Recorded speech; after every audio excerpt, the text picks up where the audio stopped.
Last month, I shared some options as to what's next after the CPA board exam and discussed yung mga naging job hunting experiences ko from way back when.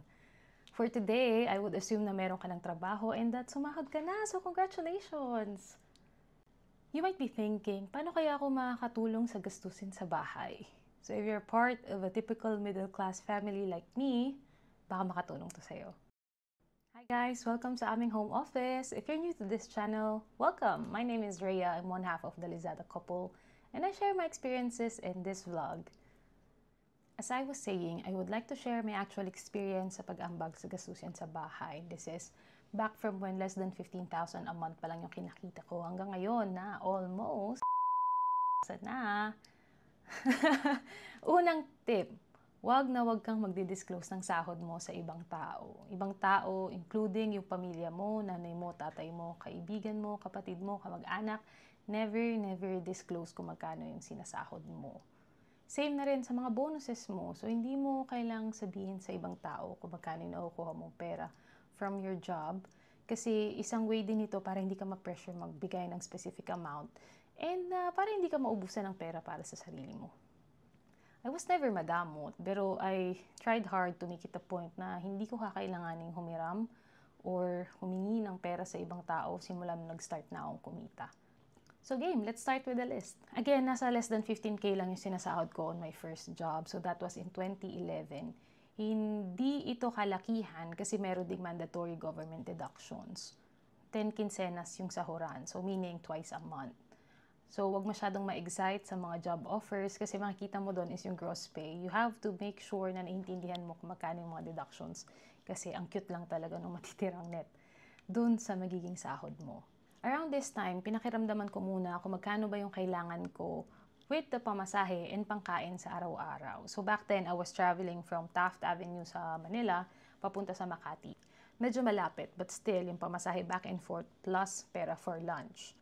You have to make sure that you can support your daily expenses papunta sa trabaho bago mo isipin na makatulong sa bahay. From here, the first one that I did was to shoulder our water bill. In any household, I think ito yung pinakamaliit na nagastusin. If tama yung pagkakaalala ko, nasa around 200 to 500 lang siya per month. Hindi malaki, but it's a good start. So a habit for you to be responsible kasi pag hindi mo nabayaran yung bill in any month, may risk na maputulan kayo ng tubig. Second, whenever I have extra, bumibili ako ng groceries on my way home. I started with kape kasi malakas ako magkape. So I would buy Nescafe 3-in-1 in big packs. Kasi yung tig to 30 pieces yata yun. So I take pride na with those big packs, makakakuha ka ng 2 or 3 na free dun sa packaging. So feeling ko malaking savings na yun noon. So my family kasi they buy in packs of 10 or 12 sa grocery stores. And kaya minsan, the accountant in me is napapasimangot kasi syempre kinocompute natin to agad by SRP. But remember, so small things accumulate. Anyway, so basic necessities. So alam mo naman kung anong brands na ginagamit sa bahay nyo. So again, kape, asukal, mantika, sabon, shampoo, whatever. Again, no pressure bumili every month, but whenever you have extra, madali siyang gawin.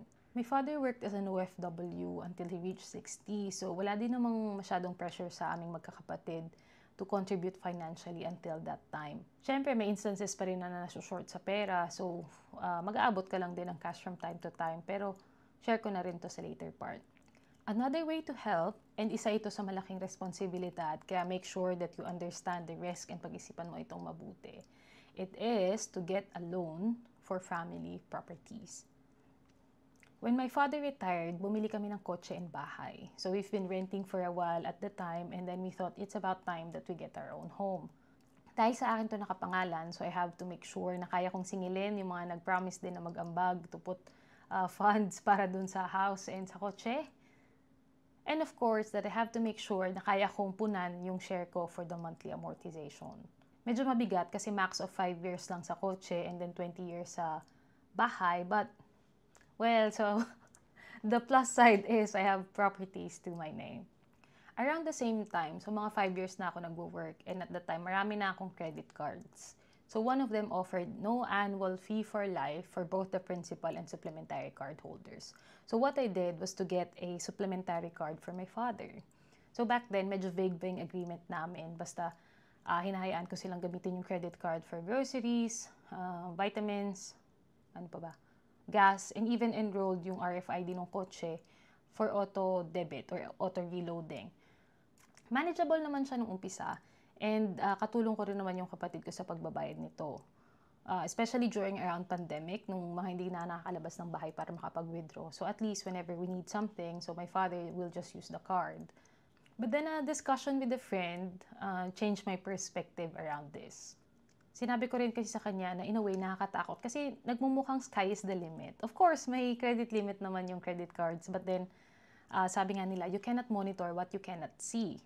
Ako nakikita ko yung gasto sa monthly statement, but I was thinking, I'm not sure if my family is conscious with the spending kasi technically hindi naman sila naglalabas ng pera.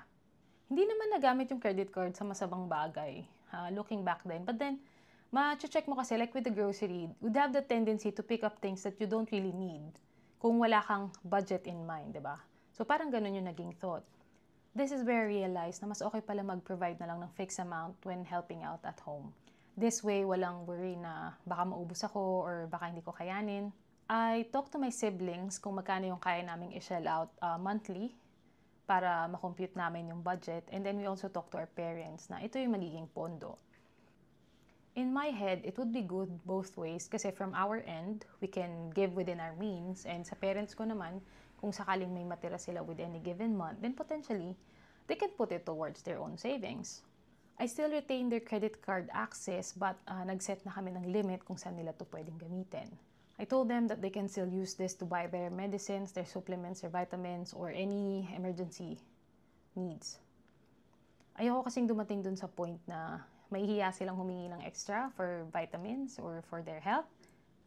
And kung sakaling malaking amount naman yung na-charge dun sa credit card when they go to a hospital or something, I make it a point to speak with my siblings para syempre mapaghatian pa rin namin yun. Hindi pa rin naiwasan na may mga masingit na grocery or change oil na kaskas, but at least napag-usapan naman yun ng father ko bago niya gamitin. So ayun ang tips na masishare ko for today's video. Remember, hindi natin obligasyon tumulong, but kasama na rin ata ito talaga sa ating henerasyon. I salute those na kabilang sa tinatawag na sandwich generation. Sabay-sabay nating mapagtatagumpayan lahat ng to. Basta huwag kalimutan, you can't help others if you cannot help yourself. Sabi nga sa eroplano, in case of emergency, make sure to put your own mask on first before assisting others. Ang dami kong sinabi, pero here as a recap, ito yung mga ways kung paano ko makakatulong sa mga gastusin ng family mo sa bahay. 1. Volunteer to pay specific bills, starting with the cheapest. Water is standard, or kung naka-work from home ka, start with paying the internet bill kasi masyado pang mabigat kung kuryente agad. 2. Bring home groceries from time to time. Find the staples and necessities para little by little makahelp ka sa pag-replenish ng supplies. 3. Secure property loans in your name. Make sure to understand the risks bago mo ito gawin. 4. Get a supplementary credit card for your household. It's important to agree on the rules kung saan ito gagamitin and assign a reasonable credit limit. Finally, number 5, provide a fixed monthly allowance. I hope this helps you with managing your finances. So I plan to share more videos like this based on my actual experience. Feel free to browse others' recommendations on this topic. But again, everything that I said here is something na pinagdaanan ko through my 14 years of work experience. Sabi ko kanina, huwag kang mag-disclose ng sahod mo sa pamilya. But, don't do this especially sa iyong asawa. Jarrell, my husband, so he knows how much I earn whenever I get bonuses, and it makes our relationship healthy. We can talk about anything under the sun, and finance is definitely one of them. If you have any questions, feel free to comment down below.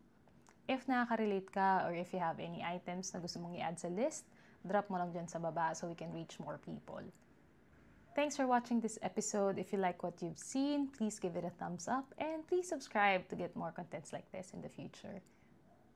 For now, bye mga kabibi, and see you in the next one.